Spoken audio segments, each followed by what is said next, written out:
ভেনেজুয়েলার president Nicolás মাদুরোকে আটক করে নেওয়ার পর থেকে যুক্তরাষ্ট্র ও দক্ষিণ আমেরিকার রাজনীতিতে উত্তেজনা বাড়ছে। এবার ডোনাল্ড ট্রাম্পের অব্যাহত হুমকির মুখে কলম্বিয়ার প্রেসিডেন্ট গুস্তাভো পেট্রো ঘোষণা দিয়েছেন প্রয়োজনে তিনি আবার অস্ত্র হাতে তুলবেন। সোমবার সামাজিক যোগাযোগ মাধ্যম এক্সে দীর্ঘ বার্তায় পেট্রো বলেন, আমি শপথ নিয়েছিলাম আর কখনো অস্ত্র ছুঁয়ে দেখব না, কিন্তু মাতৃভূমির প্রয়োজনে আমি আবারও অস্ত্র হাতে তুলে নিব। পেট্রো একজন বামপন্থী নেতা, যিনি M19 গেরিলা সংগঠনের সদস্য হিসেবে এবং 1989 সালে শান্তি চুক্তির মাধ্যমে অস্ত্র সমর্থন করেন।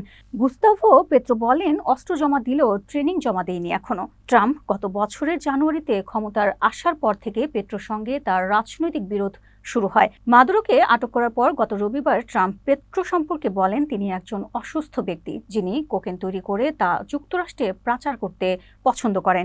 এমনকি পেট্রোকেও সতর্ক থাকার হুমকি দেন ট্রাম্প। যুক্তরাষ্ট্র কয়েক মাস ধরে ক্যারিবীয় সাগরের মাদকবাহী নৌযানে হামলা চালিয়ে আসছে এবং এই অঞ্চলের রাষ্ট্রীয় রণতরী মোতায়েন করেছে। সম্প্রতি এখান থেকে ভেনেজুয়েলার তেলবাহী একটি জাহাজও জব্দ করা হয়েছে। পেট্রো শুরু থেকেই এই পদক্ষেপগুলোকে সামরিক আগ্রাসন আখ্যা দিয়ে তীব্র সমালোচনা করে আসছেন। ট্রাম্প প্রশাসন কোনো প্রমাণ ছাড়াই পেট্রোর বিরুদ্ধে মাদক পাচার অভিযোগ এনেছে এবং তার ও তার পরিবারের ওপর আর্থিক নিষেধাজ্ঞা আরোপ করেছে।